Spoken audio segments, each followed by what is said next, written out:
Monggo Ustaz. Bismillahirrahmanirrahim. Assalamualaikum warahmatullahi wabarakatuh. Waalaikumsalam warahmatullahi Warahmatullahi wabarakatuh. wabarakatuh. Alhamdulillahirabbil alamin. Assalatu wassalamu ala asyrafil anbiya'i wal mursalin wa ala alihi wa ashabihi ajma'in. Rabbi shrah li sadri wa yassir li amri wa hlul 'uqdatam min lisani yafqahu qawli. Raditu billahi rabba wa bil islami dina wa bi Muhammadin nabiyya wa rasula. Wa ba'du, yang saya hormati, yang saya cintai, Bapak Ustadz Dr. Andes Haji Soekardi dan seluruh anggota-anggota bendahara sekretaris di kelompok pengajian Asyifa Online ini, yang saya hormati pula asatid al-kiram yang saya muliakan, teman-teman Ustadz semuanya yang telah terus menyampaikan amanah sebagai warasatul anbiya, pewaris Nabi, untuk menyampaikan sedikit demi sedikit pemahaman dari Allah, yaitu Al-Quran, dari Rasulullah, yaitu sunnah-sunnah beliau, hadis-hadis beliau, dan para sahabat serta ulama salafus salih yang telah mengurai-uraikan, lalu disampaikanlah kepada kita semuanya. Sambung sinambung informasi itulah yang menjadikan para atlet semuanya mendapati karunia Allah Bapak Ibu, dan santri-santri kita, bapak-bapak, ibu-ibu yang kerso mendengarkan dengan istiqomah, mudah-mudahan juga mendapatkan cahaya ilmu yang manfaat di awal akhirah. Yang saya cintai pula, yang saya hormati pula, ayah bunda, yangkung yangti, dimana panjenengan berada. Alhamdulillah panjenengan pagi ini menembus cahaya pagi untuk ikut online dan melek serta konsen untuk menambah cahaya Allah agar perjalanan kita penuh cahaya dan tak tersesat. Fokus kepada satu cita-cita, bersama-sama mendapatkan atau meraih ridhonya nanti di akhirat, dan bersama-sama untuk mencari ridho Allah melalui syafaatul Rasulullah Shallallahu Alaihi Wasallam. Satu ungkapan yang pasti, Bapak Ibu yang saya hormati, saya bercerita ini karena ini mukadimah menuju cahaya itu. Ngapunten panjenengan, kelihatan slide saya napa mboten nggih? Kelihatan Ustaz. Oh, nggih pun. Ilustrasi nggih, contoh ini yang sering saya contohkan, bahwa perjalanan kita jangan sampai tersesat, jangan sampai belok kanan belok kiri.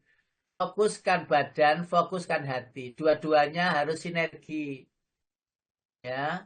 Dua-duanya harus saling membantu keterkaitannya. Ya, ruwetnya kehidupan dunia ini itu bagian daripada badan kita. Jangan sampai hati kita ikut ruwet. Pikiran kita loh, gak apa-apa, wis mikir sana. Tetapi hati kita harus tetap dingin. Disitulah karunia Allah, iman itu ditaruh di hati agar bisa ngontrol semua ucapannya, pendengarannya, penglihatannya, bahkan aktivitas hariannya. Mengambil kita dengan tangan kanan kiri, bagaimana dahar kita dengan tangan kanan atau kiri, bagaimana yang benar, semuanya dikontrol oleh hati kita. Lah, karena pusat controlling atau filter itu adalah hati. Jadi memfilter segala apa yang diterima oleh akal kita, lalu menjadi amalia harian, itu filternya adalah hati. Jika hati itu tidak memiliki kekuatan yang penuh untuk mengontrol buyar, ya bablas, ya ada noleh kanan itu salah, dosa, noleh kiri dosa. Ya apalagi ke belakang lama-lama noleh ke belakang, tambah nabrak-nabrak. Tentu saja Allah berikan wajah kita itu menghadap ke depan. Tidak seperti binatang, kambing, sapi itu yang kanan dan kiri tidak di depan. Ya. Sehingga kita itu fokus ke depan jauh lebih konsen, lebih banyak memperhatikan ke Ya. depan daripada ke samping kanan kiri atau bahkan ke belakang. Tidak mungkin kita balik lagi, itu tidak mungkin. Sebagaimana Allah firmankan berulang-ulang.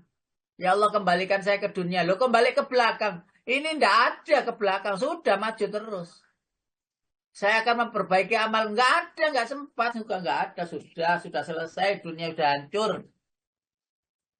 Demikian itu sebagai uraian, penjelasan, keterangan dari Allah. Untuk kita perhatikan kenapa ya Allah membuat kita fisik kita ini begini. Tentu saja kalau nasihat boleh dong kanan dan kiri nasihat, tidak apa-apa. Karena telinga kita menghadap berada di kanan dan kiri, nasihat tidak apa-apa. Tapi pendengaran penglihatan tetap fokus ke masa depan yang itu jauh yaitu akhirat. Jangan sampai kita ini tersesat. Yang tersesat itu nggak ada orang yang nasihati, tambah bahaya. Kapan lalu di itu saya menceritakan tentang betapa bingungnya saya ketika di tengah lautan gak iso mulih, gak iso balik, di mana ya arahnya, kemana ya ke belakang kok perasaan itu sudah dikebut perahu saya ambil sendiri, saya bawa sendiri perahu itu nggak ketemu lubang masuk pulang. Bagaimana coba di tengah lautan? Bagaimana pula kalau di padang pasir Sahara sana di Afrika sana atau di Saudi sana? Bagaimana kalau di hutan belantara yang melihat kanan kiri ini hutan dan tidak tahu mana arahnya yang benar untuk pulang?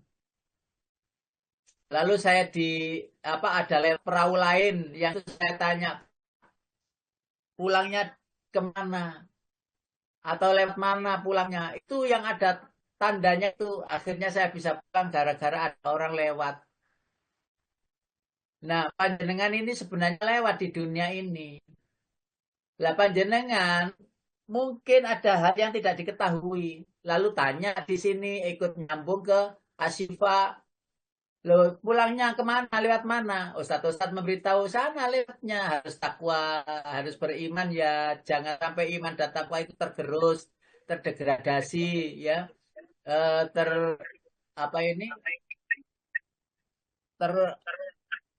Hilang itu karena eh, keduniawian sehingga takwanya itu remeh, imannya itu remeh. Ditunjukkan jalan ke sana lo ya, ke sana lo ya. Nah, jangan lupa ketika apa yang disampaikan Ustadz itu bisa saja salah atau salah ucap maksud saya. Lah nanti panjenengan juga memberitahukan jangan sampai Ustadznya itu kok nggak sama ya Ustadz, monggo ditanyakan di WA. Ustadz kok begini ya, kok begini? Monggo disampaikan. Lah, Ustadz juga menerima. Oh iya, oh begini dan sebagainya. Nah, sehingga di perjalanan kita ini, perjalanan bareng ini, kita ini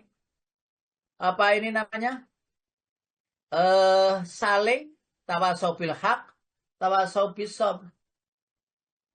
Ya apa sih? Penting bagi kita untuk memperhatikan diri ini. Jangan sampai diri ini tersesat tapi tidak merasa. Setelah mendapati petunjuk ketika di lautan. Ya kalau di lautan ini masih lumayan ya daripada di padang pasir. Tapi di lautan panjenengan. Kalau nggak bawa air juga. nggak bawa sangu ya, nggak bawa makanan, ya kering juga.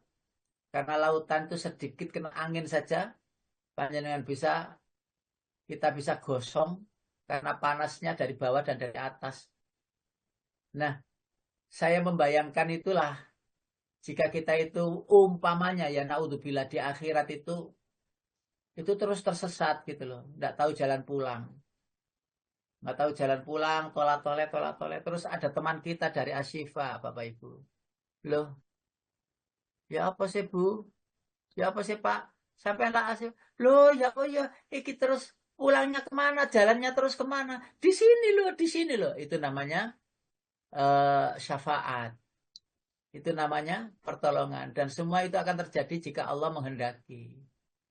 Umpamanya ngapunten ya, naudzubillah saya itu tolak-tolak gitu. Terus ada jamaah Asyifa itu yang kenal saya.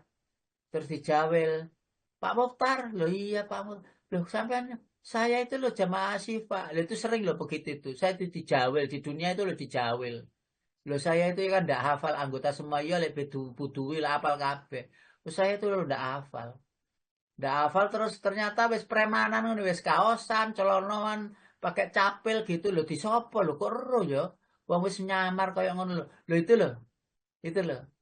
Jadi dunia itu sudah terjadi demikian. Nah, di akhirat itu nanti juga akan terjadi demikian. Terjadi. Dan kita yakin kok. Itu karena apa? Ayatnya ya ada kan. Waladina amanu wattaba'utuhum dzurriyyatuhum itu ya toh, sama-sama beriman, ketemu kok. Ketemu. Nah, enggak usah nunggu di sana.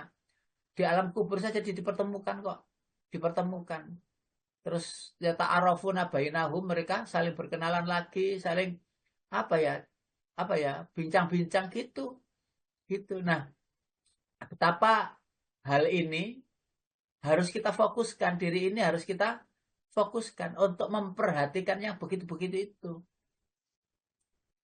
Karena itu Bapak Ibu, pesan takwa itu adalah pesan terbaik. Nasihat takwa adalah nasihat yang terbaik. Karena itu saya berikan topik ini, cahaya takwa menembus kegelapan maksiat. Itu sebenarnya adalah uraian dari sebuah buku. Uraian sebuah buku saya tidak bisa merangkum semuanya. Buku ini kok bagus ya. Judulnya ini judul buku. Panjenengan carilah ada. Cahaya Takwa. Saya itu beli buku. 4 buku Bapak Ibu. Saya beli 4 buku itu bermacam-macam ya. Tentang ilmu, pengetahuan tentang apa gitu ya syariat itu. Saya pesan sama ponakan itu apa sepupu itu, saya tolong carikan buku ini. Kalau ada 5, 4, 6 bawa saja, wes tak beli semua begitu. Ternyata dapat 4. Dapat 4 itu kok murah Bu, padahal bukunya tebal-tebal. Murah Pak. Jadi 160 berapa atau 170-an gitu. Lah buku itu penting bagi saya, buku-buku itu. Lah tak buka halaman buku itu, ternyata ada satu lembar itu lembar judul buku, kayaknya cover buku gitu, yang belum dipakai. Selempit di situ, memang namanya buku bekas, saya tidak buku yang, kalau buku yang baru-baru itu apa ya gitu, ndak mungkin ada judul-judul gitu. Saya cari judul-judul yang lama tentang budaya Islam, tentang tokoh-tokoh dulu dan sebagainya itu. Lah, lembar itu saya buka, lah kok judulnya itu Cahaya Takwa Menembus Kegelapan Maksiat. Ini kan saya itu sering membahas berapa topik ke belakang itulah cahaya, takwa, hati kan itu pembahasannya. Ya kembali lagi saya sering menyampaikan bahasan-bahasan itu yang mendengarkan yang paling dekat itu saya. Sehingga saya menasihati diri sendiri jangan sampai lepas dari nasihat apa yang saya sampaikan ke yang lain lalu lupa pada diri sendiri. Karena itu saya memesankan kepada semuanya, kepada pengurus Asyifa ya begini nih, kelompok begini ini rawan godaan setan. Contohnya senang bangga dengan kelompok, ya. Alhamdulillah ya ini untuk kebanggaan, jangan, bukan untuk kebanggaan tapi untuk mengais nilai-nilai rohani atau nilai-nilai dakwah. Jadi tidak ada sekalipun sedikit pun untuk kebanggaan bahwa ini nanti adalah untuk sandaran ketika nanti kita di akhirat. Enggak. Sandaran kita hanya kepada Allah, tidak pada majelis taklim, tidak pada Al-Quran, tidak pada amal sodako, tidak pada sholat, tidak pada apapun. Sandaran kita tetap kepada Allah. Satu ilustrasi sering contoh ke banyak orang yang pensiunnya terus dia itu ya sudahlah. Nanti kalau enak ada pensiunnya, nanti kalau pensiun itu bisa untuk usia tua sampai dan sebagainya loh. Uang usia, uang pensiun kok jadi sandaran. Seakan-akan Allah itu tidak dianggap. Wong Allah yang memberikan segalanya itu mulai bayi sampai meninggal dunia itu sudah lengkap dengan segala kebutuhan kita. Lah kenapa kita itu tidak menggantungkan Allah? Sepele sekali jika itu digantungkan. Dan inilah yang harus kita berantas. Inilah yang harus kita hilangkan. Ada yang apa ini namanya? Bergantung itu kepada anaknya. Anaknya disekolahkan, pinter, ada yang jadi dokter, ada yang jadi apa ini namanya? Insinyur, ada yang jadi apa itu ya? Sampai tinggi pangkatnya dan lain sebagainya. Itu bilang begini, lah bilang itu sama saya langsung. Iya dek, kalau panggil saya itu dek. Iya dek, nanti kalau mas itu gini-gini enak, nanti kalau sudah jadi dokter, ya enak ibu itu bisa ikut di rumahnya dan sebagainya, gini-gini lah ada ketenangan di usia tua lah. Loh, setelah anaknya jadi dokter itu, malah anaknya itu tidak pernah di rumah orang tuanya. Malah justru di Jakarta, jauh, ada yang di Makassar, gitu, malah jauh-jauh. Wong pinter-pinter pancane anaknya. Lah, terus merasa sendiri di rumah. Loh gitu loh kan banyak gitu itu Bu.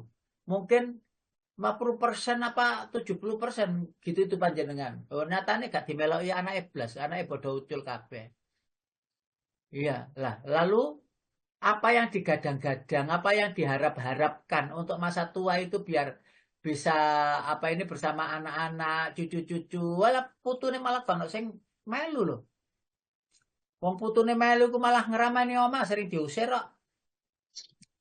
Wis sembarang di udal-udal kabeh terus ndongone tak ruang tamu, ndongone kamar, ndongone ruang tengah itu dengan mainan yang sebegitu banyak sehingga yang kung yang tine sampai pegel ngerisi ngerengkis gitu. Wong mak ibu iki, mama papanya itu pada kerja. Ayo kan ya. Akhirnya wis putuku ya Allah dan lain sebagainya. Nanti lek putune ku dijak wong tuane pulang ke Jakarta sana. Sepi toh, ndeleki maneh dan gitu toh. Lah, seperti itu ketika kita menggantungkan kepada manusia, menggantungkan harta, menggantungkan kewibawaan, menggantungkan jabatannya, menggantungkan depositonya umpamanya demikian. Loh, Allah mudah sekali membuat yang luar biasa itu menjadi hilang senyap tak berbekas. Korun habis. Dicoba. Jika ini tidak diimbangi panjenengan balik-balik saya itu sering mengucapkan bolan-balik ini kalimat saya ini. Untungnya ono enggon. Untuk evaluasi diri. Kemarin materinya itu. Sebelum tidur, evaluasilah hari ini apa yang kita kerjakan. Ya Allah, hari ini tuh saya begini. Walaupun tidak seberapa, terimalah sebagai amal ibadah persembahan untuk hadirnya kami nanti saat menuju akhirat. Lalu rancanglah untuk besok hari ini. Oh iya, besok ada ngaji ya 4:30 jam 5:40 jam 5:45 saya online. Itu sudah dirancang. Setelah online itu nanti jam 7 nanti begini begitu dirancang sampai zuhur sholat. Itu sudah dirancang, sudah kebayang. Jadi tertembus di hati, tertembus di pikiran. Ketika kumandang adzan ya sholat karena sudah dirancang, sudah dimanage. Habis sholat siang itu katanya anak-anak mau jalan-jalan, mau keluar kemana gitu ya itu. Habis asar nanti kalau asar adzan lagi nah sholat asar. Itu sudah diniatkan zuhur, asar, maghrib, bisa sampai istirahat lagi, itu tercatat di pikiran kita.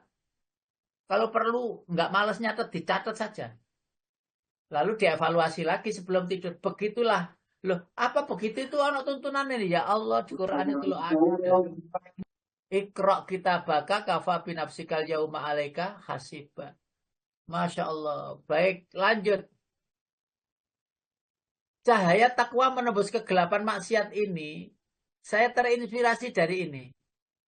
Imam Syafi'i rahimahullah pernah berkata begini. Syakautu ila waqi'in su'a hifzi fa'arsyadani ila tarkil ma'asi. Wa akhbarani bi annal ilma nurun wa nurullahi la yuhda lil 'asi. Apa artinya? Aku pernah mengadukan kepada Waki. Waki itu gurunya Imam Syafi'i. Hidup semasa Imam Syafi'i dan menjadi gurunya Imam Syafi'i itu namanya Al-Waki. Tentang jeleknya hafalanku.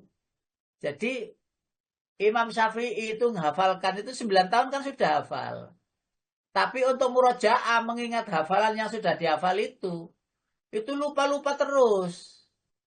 Lupa-lupa terus lalu wadul mengadukan kegelisahannya itu kepada gurunya namanya Waki.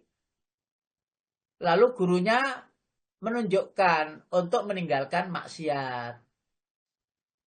Beliau menunjukiku untuk meninggalkan maksiat. Beliau memberitahukan kepadaku bahwa ilmu itu adalah cahaya.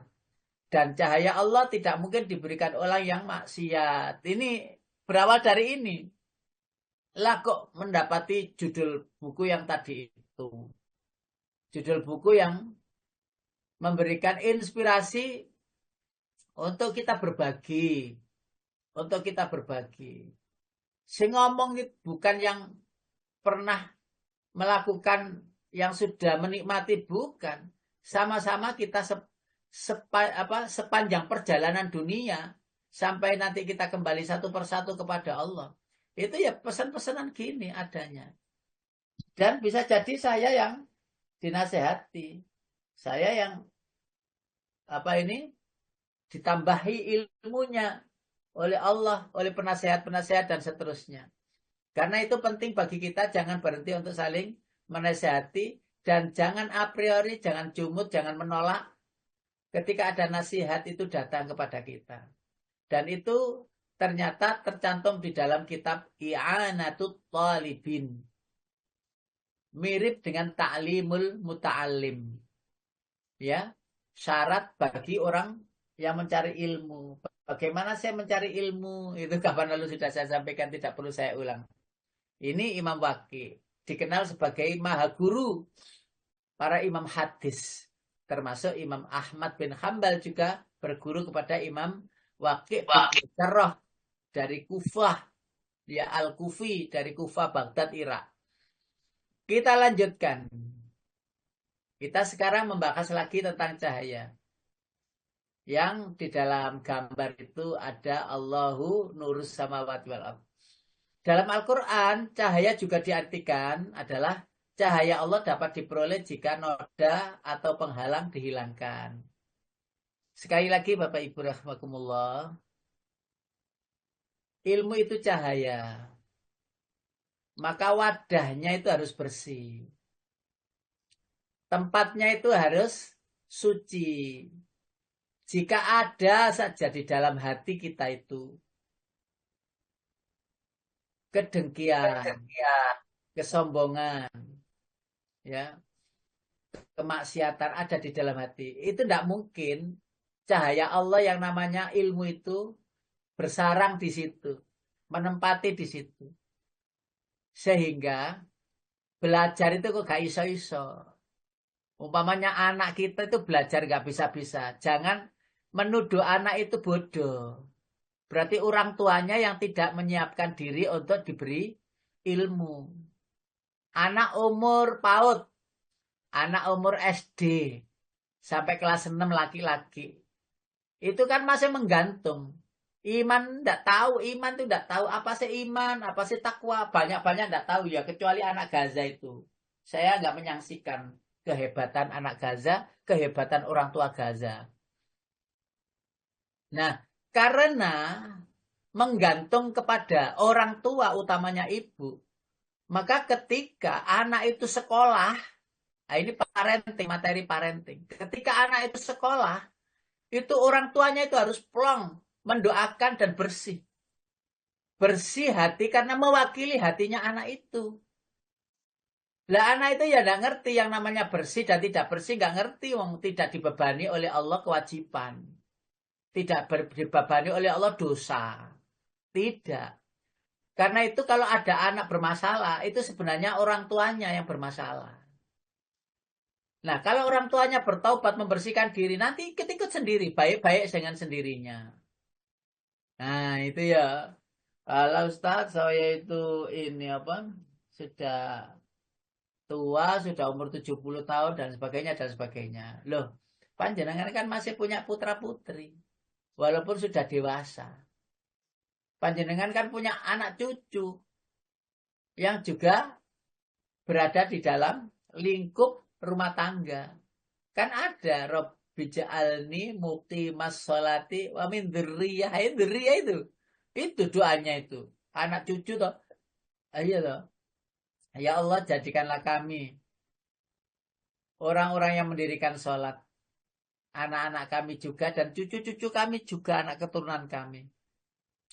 Ketika itu sudah kita wadulkan, sampaikan kepada Allah, maka jangan sampai hal yang lain dilupakan, yaitu pasrah kepada Allah. Sehingga saya sering menasihatkan, Bapak Ibu jangan lupa ya, zikir yang pertama itu adalah zikir tentang mohon surga. Allahumma inni as'alukal jannah. Ya Allah, aku minta surga. Wis ngunai. Kan ada hadisnya itu. Yang kedua, minta dijauhkan neraka. Wakin adzabannar itu dengan memohon kepada Allah, Allahumma ajirni minan nar. Ya, pernah dengar ya, Allahumma ajirni minan nar. Terus yang terakhir, berdoalah, yang berdoa itu adalah mohon ampunan. Lah, kalimat wakil dari mohon ampunan itu boleh istighfar, boleh la ilaha illa anta, subhanaka inni kuntu minadz dzalimin. Ya Allah, saya sering zalim.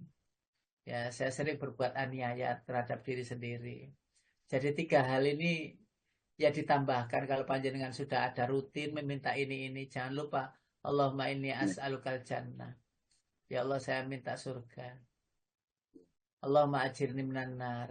Ya Allah, jauhkan kami dari neraka. Terus la ilaha illa anta subhanaka inni kuntu minadz dzalimin. La ilaha illa anta subhanaka inni kuntu minadz dzalimin. Tiada Tuhan selain Engkau ya Allah.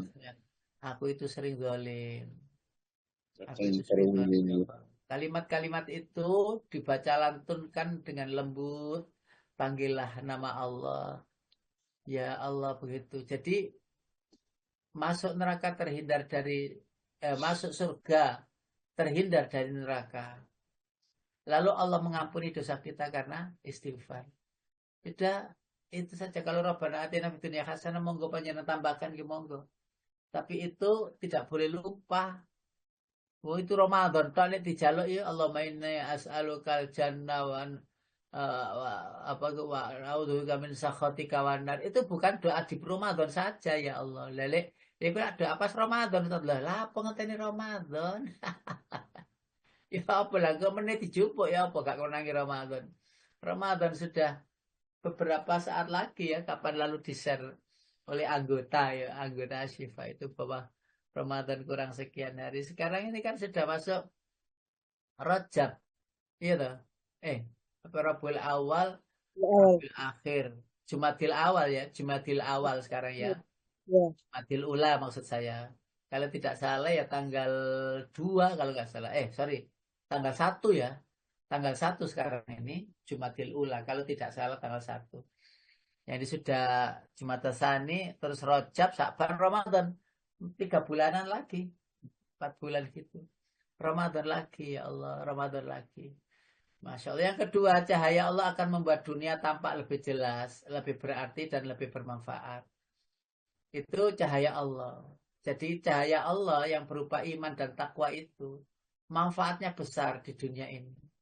Termasuk panjenengan bisa sholat 5 waktu, bisa ngaji tepat waktu, bisa melakukan kebaikan. Itu adalah karena cahaya Allah. Dan setelah itu terus menjadi puas gitu, senang gitu melakukannya itu. Jadi senang gitu. Jadi tidak bosan-bosan melakukan kebaikan. Yang ketiga, cahaya Allah akan membantu mendapatkan jalan yang benar dan mengembangkan ilmu pengetahuan. Dengan cahaya itu pula ilmu pengetahuan itu berkembang. Dengan cahaya itu pula orang akan berjalan itu enak. Karena memang cahaya. Lalu berikutnya Bapak Ibu yang dirahmati Allah, ketakwaan adalah cahaya yang membimbing setiap orang dalam kehidupannya menempuh jalan lurus yaitu Shiratal Mustaqim. Untuk meraih kebahagiaan tanpa batas waktu dunia, baik dunia maupun akhirat. Dan bukankah panjenengan kita, saya termasuk, ndak iso bayang nih. Ndak iso bayang nih. Kalau panjenengan sering merenungi, pasti getar hati itu getar. Pasti merinding. Bahwa akhirat itu luasnya tak terbatas. Lalu surga itu seluas langit dan bumi. Yang itu masing-masing orang yang bertakwa mendapati satu raihan, satu hadiah yang namanya surga yang seluas langit dan bumi. Itu tidak bayangkan. Tidak bayangkan seluas gimana. Walaupun di dalam hadis-hadis kita nanti itu tingginya itu 60 dhira sebagaimana tingginya Nabi Adam. Jadi tidak kecil-kecil, tidak kayak saya gini, enggak. Semuanya nanti usia antara 25-30 tahun. Semua itu nanti tingginya manusia. Semuanya sama. Kata Nabi seperti tingginya Nabi Adam. 60 dhira. Atau 60 hasta. Kira-kira 30 meter. 60 hasta itu kira-kira 30 antara 30-35 meter. Panjenengan yang sekarang ini yang gemuk-gemuk atau yang kurus-kurus itu semuanya nanti ya podo. Walaupun tidak ditimbang itu ya dulu-dulu podo, lemu-lemune podo dan lain sebagainya. Nah, pertanyaan berikutnya adalah mereka yang mendapati ilmu, ketakwaan, keimanan, cahayanya itulah yang membedakan cahaya antara satu yang lain, itu yang membedakan yaitu cahayanya. Yang membedakan itu cahayanya itu kenceng, keras, bersinar terang, atau redup. Itu yang membedakan. Semuanya sama, tinggi besar sama. Sampai di sini panjenengan sudah membayangkan sendiri ya. Wis bayangne dhewe, wis ketemu gak ketemu pokoknya bayangne wong oleh bayangne tok. Betapa kalau umpamanya cahayanya itu sangat terang. Betapa bahagianya, kan gitu. Karena dia tidak khawatir dengan perjalanan terus berikutnya. Betapa yang cahayanya itu redup, itu sudah bersyukur kepada Allah punya cahaya. Redup saja itu punya kebahagiaan. Dan yang sengsara adalah yang sama sekali tidak bercahaya. Itu yang membedakan. Bagi siapa yang baik amalnya di dunia ini, sukses. Kalau nilai gitu ya kumlot. Ya, nilai terbaik Rasulullah Shallallahu Alaihi Wasallam. Tentu cahayanya di atas cahaya kebanyakan manusia. Allahu Akbar walillahil hamd. Lalu kita ngaji gini ini jangan dikira. Ini sebenarnya mengumpulkan cahaya sedikit ditempeli sebelah sana, ditempeli sebelah, sehingga seluruh tubuh bercahaya. Kalau sudah bercahaya itu Allah senang, Allah cinta, Allah sayang. Tadinya itu gelap, ngajai gak iso. Maca Quran itu loh gak teteh. Apa tasayu guru ngeru. Belum kok panjenengan dikaruniai Allah bisa ngaji. Setelah bisa ngaji, gue terus ya seneng ngono. Tapi aja dipamer-pamer no. Wah, aku ngaji sisok, gak usah gitu. Itu karya Allah bukan karya kita. Biasa-biasa saja, jangan kegeeran. Allah cabut kapan saja bisa. Kapan saja bisa. Masya Allah, bukankah saya itu mendapati yang luar biasa yang itu enggak mungkin. Bahkan kemarin mimpi ketemu mimpi itu dalam keadaan senyum-senyum gitu. Dalam keadaan bahagianya salami saya almarhum ini. Disalami saya begitu. Loh, ya Allah. Lah kok jenengan kok pancet semangatnya ya pancet. Hafalannya banyak. Wong setoran hafalan saya tahu setoran hafalan beliau. Beliau tidak mau berhenti untuk cari ilmu dan terus cari ilmu. Sampai pada suatu ketika jatuh, kecelakaan, semua lupa. Fatihah lupa, Fatihah itu lupa. Apalagi ayat-ayat yang lain yang dihafal. Ayo dibaca ya.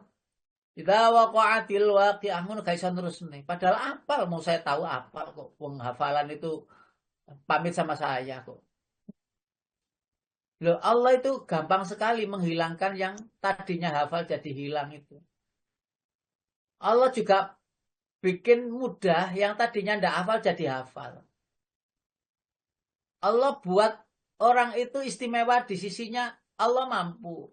Dan suka-suka Allah. Karena itu ketika kita sudah mendapati begini ya, Mbak? diam saja atau tidak perlu dipamer-pamer Rintik. untuk diketahui banyak orang. Tidak perlu. Kenapa? Karena sebenarnya karya Allah bukan karya kita. Paham ya ini ya? Nyambung ya? Keteranganku hasilnya ya ngalor ngidul. Tapi tetap siji. Satu, yaitu untuk meraih nilai takwa tadi. Masya Allah. Jadi teringat ya beberapa, kemarin itu. Ketemu sama almarhum itu. Salaman dan bajunya pakai batik begitu, tetap biasanya itu apa ya, saya itu halusinasi ya. Tapi benar-benar nampak begitu. Nampak. Dan dalam keadaan bahagia. Insya Allah benar-benar bahagia nanti akhirat diampuni dosanya dan hafalannya tetap di sana. Sedangkan kemaksiatan adalah kedurhakaan yang mendorong pada kehancuran dan kesengsaraan. Serta mencampakkan pelakunya ke lembah kenistaan dan kegelapan. Disitulah yang saya maksud betapa tuntunan ini, ketakwaan itu si Allah yang berkenan loh ya. Untuk memberi itu Allah yang berkenan. Diberi takwa itu alhamdulillah. Bukan untuk dipamerkan, disyukuri. Karena itu kan sering kita bilang, kalau tahajud, itu kalau rencananya itu minta-minta gitu, ya boleh saja. Rencananya tahajud, nanti tahajud malam, ya Allah minta ini, minta itu gitu. Loh, kenapa tahajud itu alasannya adalah untuk minta-minta? Kalau saya sering mendengar, membaca dan sebagainya, itu rodok salah. Sebenarnya benar tapi rodok salah. Tahajud itu papat ditambah telu, ya toh? Witir. Berarti piro ibu? Itu. Ya toh? Mintanya itu 15. Ya Allah anak saya, ya Allah anak saya, suami saya, istri saya, ya Allah cucu saya, ya Allah rezeki saya, ya Allah. Pokoknya diminta itu terus nih, loh 15 poin. Padahal memang pitu sholat itu. Jaluke wakeh men gitu loh. Loh lah gimana Ustadz? Gini loh ya. Kalau panjenengan setuju, saya ini ya itu ya ini gak teko buku ya teko ngaji-ngaji gitu. Para kiai, para ulama. Kalau sholat tahajud itu adalah aplikasi dari rasa syukur. Ya, tapi kalau panjenengan minta-minta ya ono sih ayatnya hadis ono. Tetapi sebenarnya intinya itu adalah rasa syukur. Jadi malam itu wadul kepada ya Allah alhamdulillah panjenengan paringi kula keluarga kula nggih sakinah mawaddah warahmah. Alhamdulillah ya Allah rezeki tidak berkurang dan terus engkau tambah lagi. Alhamdulillah ya Allah kula niki panjenengan paringi sehat lahir dan batin yuga kula anak-anak kula putu kula kabeh pinter-pinter alhamdulillah ahli Al-Qur'an ahli ibadah. Alhamdulillah ya Allah saya ke panjenengan paringi sok maca Quran. Alhamdulillah ya Allah. Itu rasa syukur. Lah panjenengan tahu ketika kita syukur apa yang terjadi? Iyalah, la azidannakum. Kalau kita mensyukuri rizki, maka Allah tambah rizki. Kalau kita syukuri kesehatan, maka akan diberi kesehatan. Kalau kita syukuri dengan anak-anak yang sudah taat itu, akan ditambahkan rasa syukur itu dengan ketaatan. Sehingga fidunya hasanah wa fil akhirati hasanah. Iki panjenengan angen-angen dhewe, panjenengan lek ketok iki ngene bener ya panjenengan lakoni, lek gak bener ya panjenengan deleli ya gak apa-apa. Tapi panjenengan getun kok lek kapan gak apa iki ibadah itu sebagai. Lah saya itu mengambil hadis ini panjenengan lak tahu toh. Ketika Nabi ditanya oleh Aisyah itu, Ibunda Aisyah tanya, "Ya Rasulullah, kenapa engkau masih malam-malam sholat sampai kakimu bengkak padahal engkau sudah dijamin masuk surga dan diampuni dosa? Afa akunu abdan syakura." Wahai Aisyah, tidakkah saya itu boleh menjadi orang yang syukur? Loh, aplikasi syukur dalam bentuk tahajud semalaman sampai kakinya bengkak. Aplikasi syukur itu. Bukan meminta rizki apa gitu. Wes rizki wes ditoto. Sudah ditoto oleh Allah. Ndak mungkin terkurangi, ndak mungkin hilang. Sampai wes mesti. Wes, ngene iki nyambung ya. Nyambung. Meneh tahajud ngono, ya toh. Ya ini gak ngono ya gak apa-apa.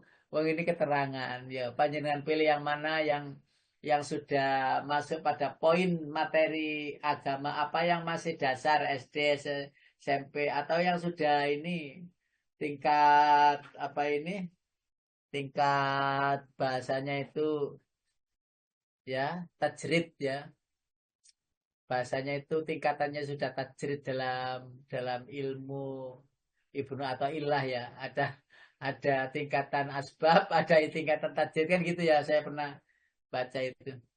Yang berikutnya Bapak Ibu yang dirahmati Allah, pelan-pelan saja. Tidak usah tergesa-gesa, diangen-angen tadi, insya Allah jelas. Sehingga di akhir nanti tidak timbul pertanyaan. Kalau ada pertanyaan, monggo sih, tidak apa-apa. Wong takut, ya ini tak jawab, iso tak jawab. Boten saged nggih, insya Allah Ustadz yang lain atau kapan-kapan ngerpek lagi gitu. Takwa itu Bapak Ibu itu memelihara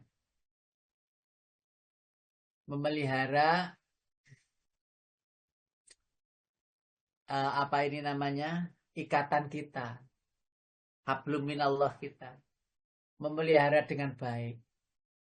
Takwa itu memelihara perjanjian kita dengan Allah, memelihara hal-hal yang penting, yaitu kalimat tauhid la ilaha illallah yang telah kita janjikan. Bahkan memelihara apa yang kita ucapkan, inna sholati wa nusuki wa mahyaya wa mamati lillahi rabbil alamin. Sesungguhnya sholatku, ibadahku, hidupku dan matiku adalah kupersembahkan untuk Allah. Nah, ketika kita sudah janji itu pelihara janji. Terus yang kedua itu menjaga diri Bapak Ibu. Takwa itu menjaga diri. Menjaga diri jangan sampai janji itu terkhianati. Sudah janji ya Allah, tapi berkhianat. Na'udzubillah min dzalik. Terus yang berikutnya berhati-hati. Memilih-milih yang terbaik, bukan hanya yang baik, tapi yang terbaik. Juga berhati-hati ketika kita yang kata Rasulullah itu orang yang bertakwa itu kan kalau berjalan hati-hati karena jalan itu dicontohkan, dimisalkan banyak duri, licin, gelap malam hari. Bagaimana mungkin kita bisa lari? Bagaimana mungkin kita bisa jalan? Wong jalan saja angel kok lari. Kenapa kok angel? Karena kita harus menempatkan kaki itu pas yang tidak ada durinya. Digeser-geser kanan kiri, ini yang nggak ada durinya. Melangkah. Jadi otomatis menjadi orang yang memiliki nilai takwa terbaik itu benar-benar menjaga diri jangan sampai nilai takwa yang ada di hati itu rusak. Nilai iman yang ada di hati itu hancur. Berhati-hati. Jangan sampai sobek kakinya dan seterusnya. Memilih yang terbaik. Tidak hanya yang baik, tapi yang terbaik. Karena itu umpamanya kalau hal makanan ya halalan ya wis halal. Tapi harus thayyiban. Harus baik. Yang kelima itu cinta. Al-hub. Cinta kepada Allah. Bahkan ayatnya kan ada. Ayatnya ayat yang sering kita baca, kul in kuntum tuhibbunallaha fattabi'uni yuhibbukumullah wa yaghfir lakum dzunubakum itu. Terus ada rasa cinta, ada rasa takut. Ada rasa takut bagaimana? Apa kita jauhi, kita menjauh mboten. Rasa takut itu adalah takut mengingkari janji tadi. Takut tidak diuwongne Allah, takut tidak disayang Allah, takut tidak diperhatikan Allah. Maka perhatian kita kepada ajaran Allah, perhatian kita kepada tuntunan Allah dan Rasulnya, berimbas kepada ketenangan hati kita. Allah tidak memberikan fasilitas orang yang beriman di dunia itu, wah, nggak iso, nggak banyak lah orang takwa, orang yang benar-benar iman. Terus kehidupannya, wah, itu nggak iso di dunia itu.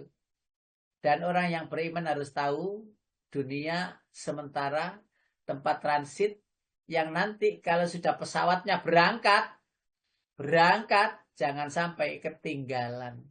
Tidak memilih-milih. Itu di dalam surat Al-Ahzab itu. Milih kalau sudah perintah Allah sudah laksanakan. Kalau larangan Allah sudah jauhi. Ini gak apa-apa, gak haram ya, haram secara ini ya masih makruh saja, masih subhat. Ini makruh tidak apa-apa, gini-gini dan sebagainya. Tidak. Kalau itu tidak ada tidak ada tuntunannya, tidak boleh dilakukan atau mungkin dilarang, maka kita jauhi. Terus ridho dan roja. Di sini ya, jadi ada biasanya menggandeng dengan khauf ya, takut dan roja atau takut dan berharap. Tapi ini saya tulis ridho dan roja. Radhiyallahu anhum wa radu'an. Lanjut. Ini Bapak Ibu. Nah, kegelapan sebaliknya. Kegelapan itu banyak. Jalurnya itu banyak. Kalau cahaya itu jalurnya cuma satu, yaitu Allah. Tetapi kegelapan itu banyak. Ada kezaliman, ada kefasikan, ada kemunafikan, ada kekafiran. Saya contohkan begitu-gitu tuh. Mungkin bisa di screenshot ya. Bisa di screenshot untuk mengetahui tentang apa yang kita sampaikan. Kegelapan itu yang pertama kezaliman. Boleh Pak Qadar, surat nomor 49 ayat 11. Surat 49 ayatnya ayat 11. Nggih, Hujurat. Nggih. Jadi kalau sudah ketemu Pak Qadar, monggo langsung bisa di Assalamualaikum warahmatullahi wabarakatuh. Waalaikumsalam warahmatullahi wabarakatuh. Bismillahirrahmanirrahim. Wahai orang-orang yang beriman, janganlah suatu kaum mengolok-olok kaum yang lain, karena boleh jadi mereka yang diperolok-olokkan lebih baik dari mereka yang mengolok-olok. Dan jangan pula perempuan-perempuan mengolok-olokkan perempuan lain, karena boleh jadi perempuan yang diperolok-olokkan lebih baik dari perempuan yang mengolok-olok. Janganlah kamu saling mencela satu sama lain, dan janganlah saling memanggil dengan gelar-gelar yang buruk. Seburuk-buruk panggilan adalah panggilan yang buruk, yakni fasik setelah beriman. Dan barang siapa tidak bertobat, maka mereka itulah orang-orang yang zalim. Ya, orang-orang yang zalim. Betapa banyak ya kezaliman itu disampaikan oleh Al-Quran. Betapa banyak. Saya ambil satu contoh saja. Jangan mengejek orang lain. Walaupun orang lain itu memang pandangan kita tidak baik. Banyak orang mengatakan pula tidak baik. Jangan ikut-ikut. Jangan ikut-ikut menghinakan. Jangan ikut-ikut ngeremeh nih. Jangan. Sudah berhentilah pada diri sendiri dalam hal keburukan saudara kita. Karena tidak ada satupun di antara manusia itu sempurna. Tidak ada. Lah, di situ dicontohkan antara wanita satu dengan wanita lain. Perkara atribut kita itu wis rame. Perkara dress code tada rame. Ada tak? Bapak-bapak itu perkara dress code rame dengan bapak-bapak lain iri. Enggak. Kayak gak umum lah. Lekapan itu gak umum. Kalau ada bapak-bapak kok begitu.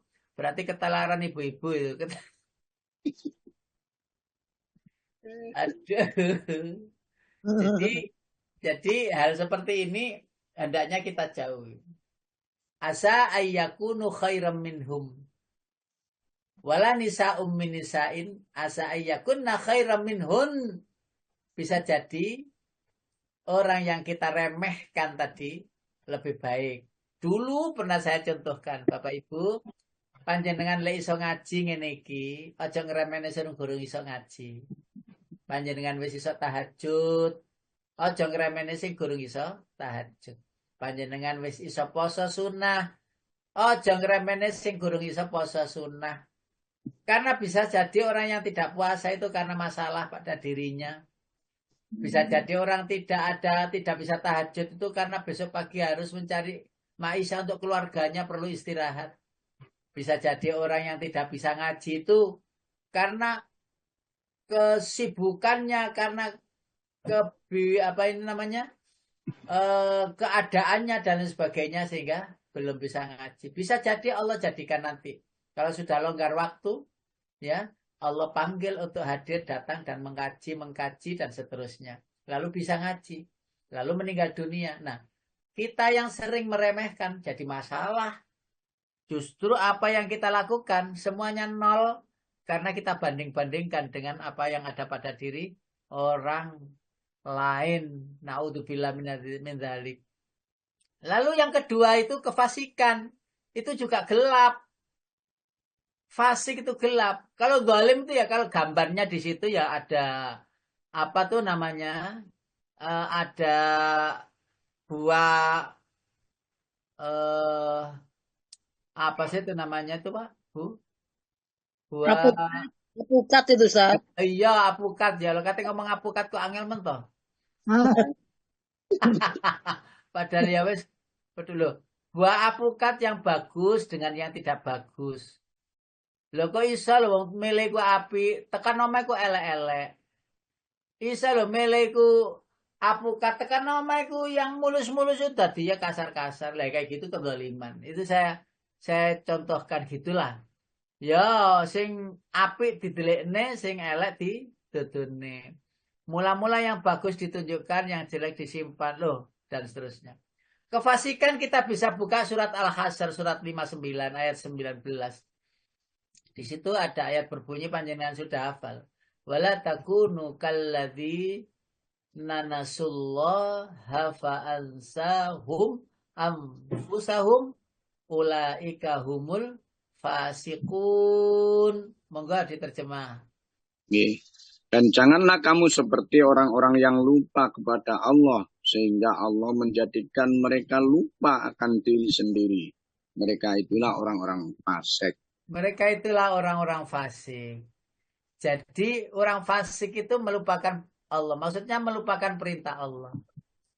Ada sholat itu lawang sholat itu ya bagi orang yang mampu, yang wajib itu bagi orang yang mampu, bagi orang yang dekat dengan masjid, bagi orang yang mengerti agama, bagi orang yang, nah begitu cari alasan, cari alibi untuk menghindari sholat.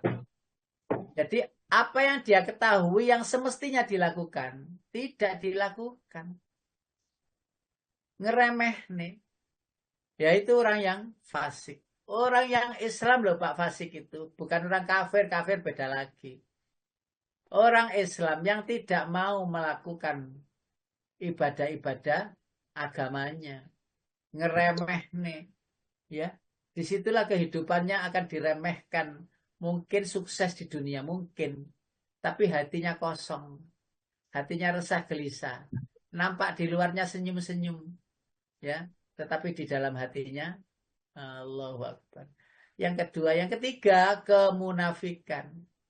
Itu di dalam surat nomor 4, surat An-Nisa ayat 142 itu juga disebutkan. Am hasibtum an tadkhulul sorry ya, surat keempat ya. Surat yang keempat, surat An-Nisa. A'udzu billahi minasyaitonir rajim. Bismillahirrahmanirrahim.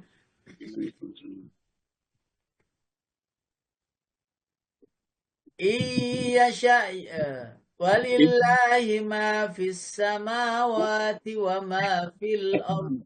Oh, keliru lagi ini. 142 innal munafiqina Ya, yukhadi'un. innal munafiqina yukhadi'una Allah wa huwa khadi'uhum. Wa idza qamu ila sholati qamu kusala. Yura'una an-nasa wa la yadhkuruna Allah illa qalila. 143-nya mudhabdhabina baina dzalika la ilaha ula'i wa la ilaha ula'.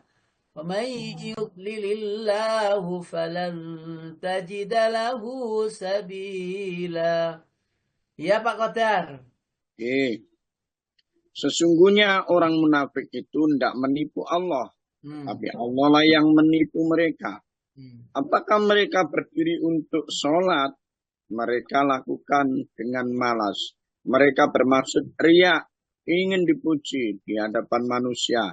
Dan mereka tidak mengingat Allah kecuali sedikit sekali. Terus?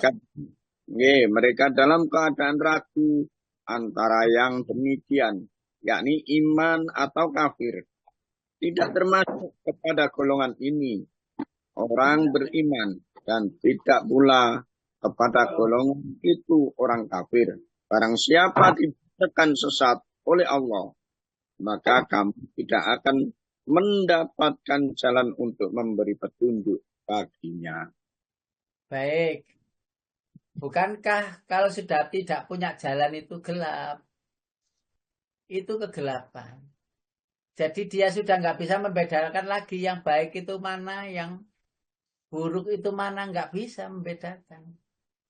Yang fatal itu, yang tidak enak itu ada di ayat 145. Innal munafiqina fit darkil asfali minan nari walan tajida lahum nasira.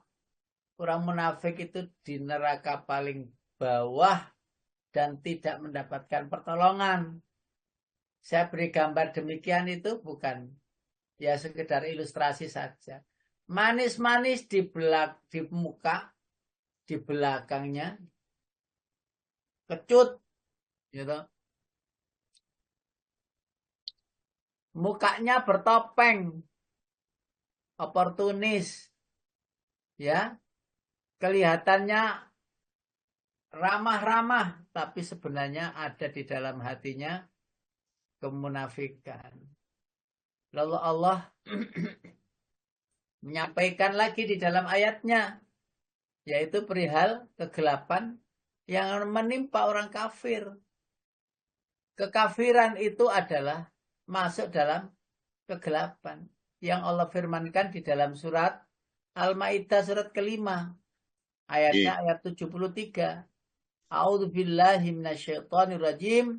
Laqad kafaral ladzina qalu innallaha tsalitsu tsalasah.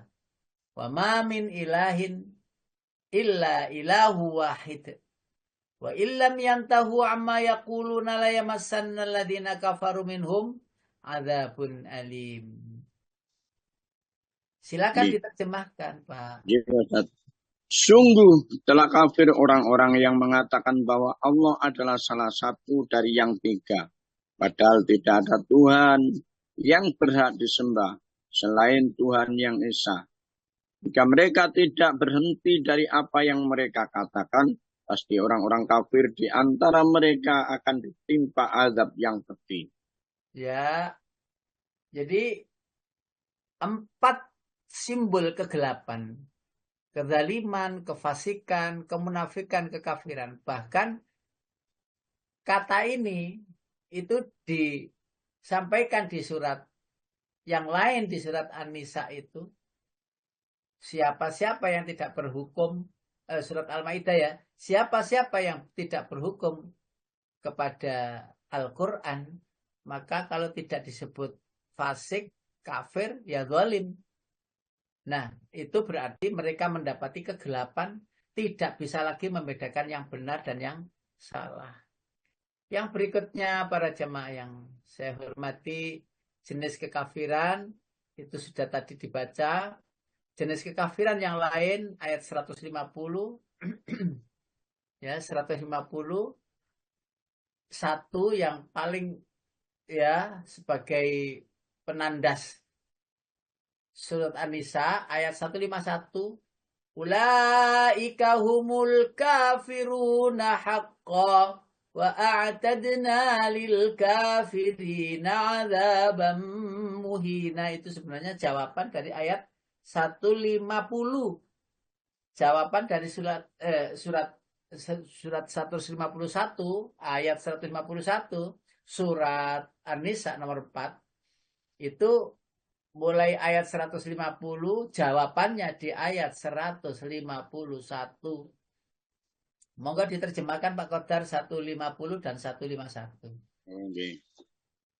Sesungguhnya orang-orang yang ingkar kepada Allah dan Rasul-Rasulnya dan bermaksud membeda-bedakan antara keimanan kepada Allah dan Rasul-Rasulnya dengan mengatakan kami beriman kepada sebagian dan kami mengingkari sebagian yang lain, serta bermaksud mengambil jalan tengah, yakni iman atau kafir.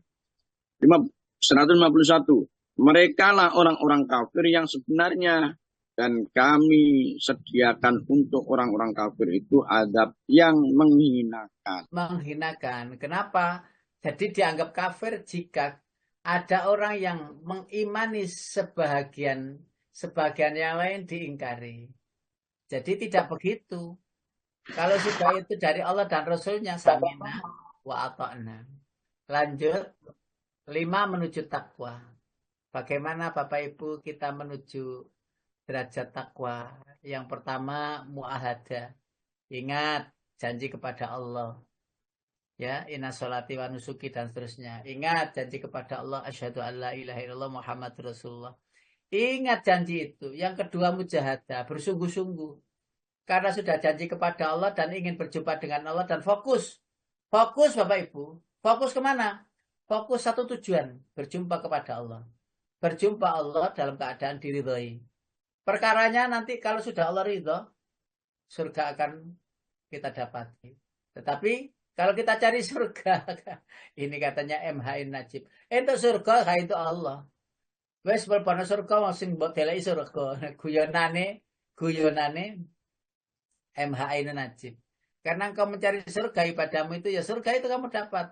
Loh, sampai di surga saya kok nggak melihat Allah, katanya ada Allah. Loh, kamu yang nyari itu nyari surga apa nyari Allah waktu hidup? Nyari surga lah, ya sudah, sih kamu dapatkan.